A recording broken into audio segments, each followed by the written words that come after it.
Hey friend, how's it going? Thomas Decker here from GuitarRevolution.ca, and I'm here because I want to help you to become the best guitar player you can ever be. And in this video here, I'm gonna show you what is one of my favorite ways to play over a major chord. It's exactly what I did on the intro of this video here. It's a very cool, very practical, very melodic option for you to play over any major chord. I'm thinking if there's any exceptions. There are exceptions. But 90% of major chords, 95%, 98, 97% of the major chords that you will come across in a song will accept this little lick. So this lick, this scale, is something that I came across back in the 90s, way when I was like really getting to the guitar world, and I first learned about Steve Morse. Okay, so I got this method of Steve Morse in my hands, and this is one of the few things that I actually got from that method, and I'm sure it's full of treasures in there. That guy is a master, right? He's a genius. But this lick, or this hook, what is it? It's a scale. I've been using for decades now, right?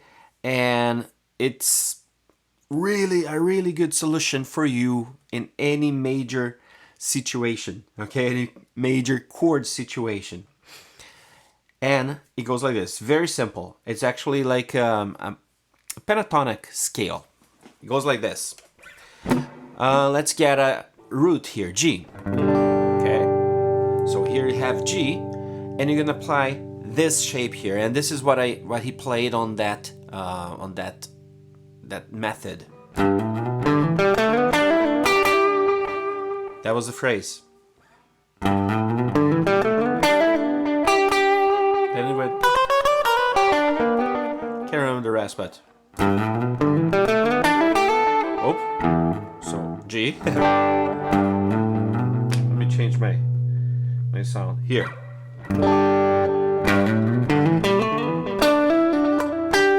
Right? So coming from the root, I'm gonna play finger 1, 2, slide. Sorry, 1, 3, slide. So frets 3, 5, 7, and then 5, 7 on the A string. And then on the D string, 5, 7, slide to 9, 7, 9 on G string, and then I go 1 fret forward, right, to carry on the same root, you know, the tuning of the B, right? So I go 8, 10, 12, and then I go 10, 12 on the E. Okay, let me zoom in, and I'm gonna show you this very slowly and in different approaches, different ways you can use this. Just before that, I want to invite you to click the link below and download my free 30-day lead guitar jumpstart guide, where I separated for you a list of tools, of the tools that you must master to become a real guitarist. Not only a list with the tools, but also a list with the exercises, okay? So it's a guide for the next 30 days, for you to study the next 30 days and get your skill level up and going and flowing like a lead guitarist, okay? All right, totally free, all right? Let me zoom in and let me break it down what I'm doing here. All right, so like I said, we're gonna start this lick on this, or this riff, or this scale, when on the root of the chord on the E string. So in this case it's G. We're gonna start right on the third fret, and we're gonna play finger 1, 3, so fret 5, 3, 5, 7, 1, 3, slide, right? So this is G, A, B, and then I go on the A string and go 5, 7, figure 1 and 3, and this is like the notes D and E. on the D string, I'm gonna do the same thing that I did here. I'm playing an octave, right? So G, A, B, D, E. These are the notes of the pentatonic, by the way. Wink, wink. Here, I'm gonna play G, A, B again, D, E. I'm just going octaves higher, right? And the fingering goes 1, 3, slide 2 frets. 1, 3. 1, 3, slide 2 frets, and 1, 3. And then because of the tuning of the G string or the B string, you're gonna have to move 1 fret forward to do on the B string. So G, A, B, D, E. So again, those are the notes, but let me go and try to emphasize a little bit more the fingering. 1, 3, slide 2 frets. Then go string down, 1, 3. 1, 3, slide 2 frets. 1, 3. Move 1 fret forward. 1, 3, slide 2 frets. 1, 3. Why am I trying to focus a little more on the fingering? It's because that way you can apply that same fingering in any other area of your guitar, the finger fretboard, and you're gonna have different scale, right? So for example, here's G.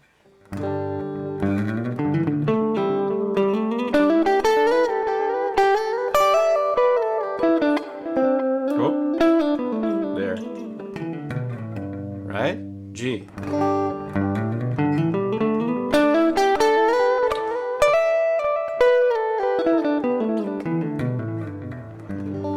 Perfect. Sounds beautiful. Now let's say the chord that you have is A major. You apply the same fingering starting over here. 1, 3, slide 2 frets. My dog is going nuts. 1, 3, slide 2 frets. 1, 3. 1, 3, slide 2 frets. 1, 3. 1, 3, slide 2 frets. 1, 3. Here you have A, right?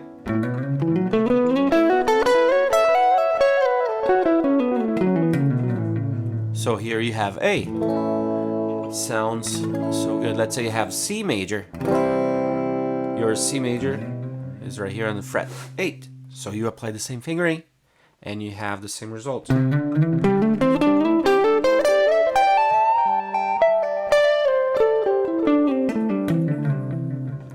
Any given note, any given major chord on having the root on the E string. Let me just adjust my this way. There we go.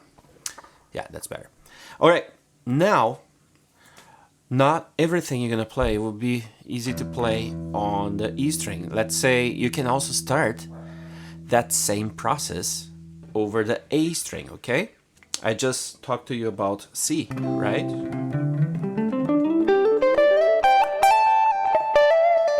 Let's start here, C. You have the root right here. Let's apply from here that same formula, the same fingering. 1, 3, slide. Go down the string. 1, 3. Perfect. 1, 3, slide. 1, 3. Oh, here is the B string. So instead of doing right here, you have to move 1 fret. It works perfectly, right? So C. Oh, that was wrong. I'm mixing those two. Let's do it slower. C, you have 1, 3, slide. 1, 3, 1, 3, slide. 1, 3, 1, 3, slide. And then way back. There you go. Again, so 1, 3, slide. 1, 3, 1, 3, slide. 1, 3, 1, 3, slide.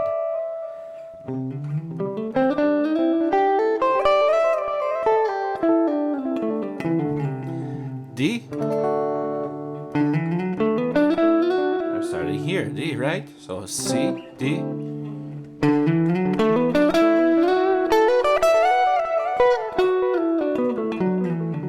And you gotta get used to the fingering and the switching of the strings. 1, 2, 3, 1, 3, slide, 1, 3, 1, 3, slide, 1, 3, 1, 3, slide. And this is one of my favorite ones when I'm playing with E, okay, E major. And I like starting here, and that's what I did in the intro. I kept on playing, and I do this a lot because it's so pretty. I can have my bass going on, and then on the 7th fret when I find the notes, note E, I apply that very shape. 1, 3, slide, 1, 3, 1, 3, slide, 1, 3, 1, 3, slide. Isn't that so nice? Then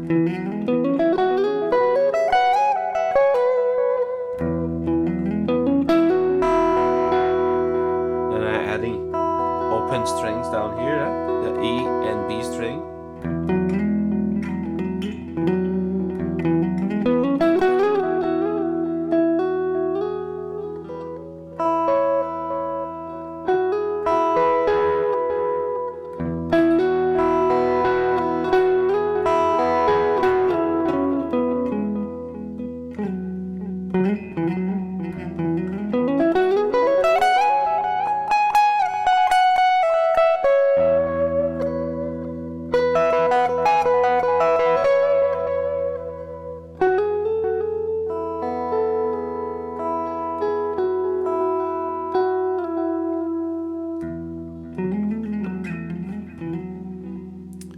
Beautiful.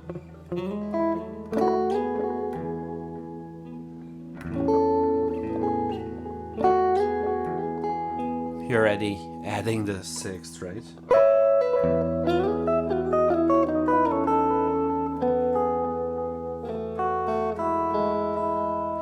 Anyways, I love just to play like this. And it takes time, right? You need to experiment, you need to have fun, not be scared, don't be afraid of messing. I'm messing up a little bit here, and that's fine. It's part of learning and part of playing. All right, the other very good application for this is, for example, and this came to me a few years ago when I was practicing. Let me just remember here. There was a backing track that was, I think, C.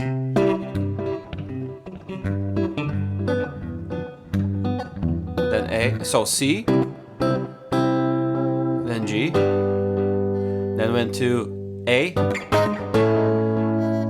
and then D, and then started again, C, G, A major, and D major. And if you know a little bit of theory, there's not a key that these 4 chords belong together. So this is when I started to apply this scale that I just taught you to improvise over the chord, to solo over the chord. So for example, I have C, what I do,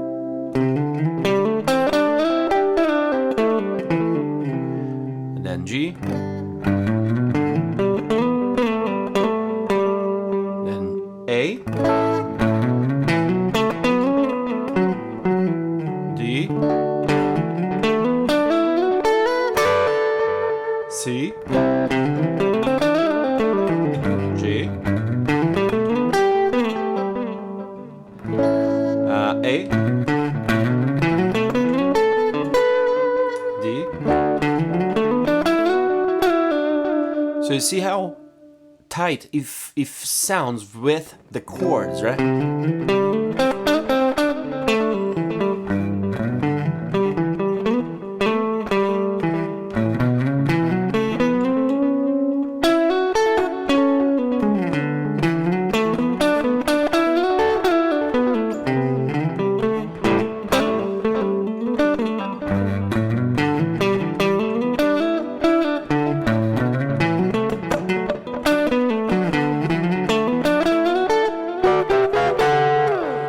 It just sounds so good. I don't even need to change chords. I don't need to play the chords anymore.